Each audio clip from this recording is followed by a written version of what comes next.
Hi guys, welcome back to Indira Shankar blogs. Last Sunday Shivaji వాళ్ళ friend లంచ్కి invite చేసింది అనమాట. సో వాళ్ళ ఇంటికైతే వచ్చేసాము. మా కోసం బిర్యానీ చేసి mutton, chicken and mushroom curry అలా చాలా వెరైటీస్ చేసింది.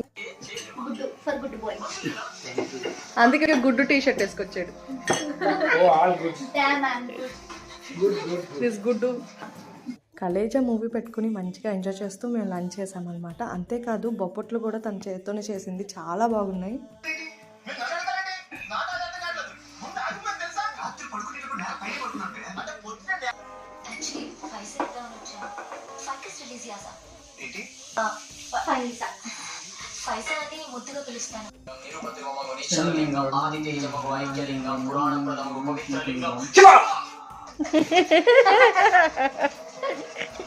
బాగు చెప్పు మళ్ళీ ఫస్ట్ బ్యాక్ వెళ్దాం.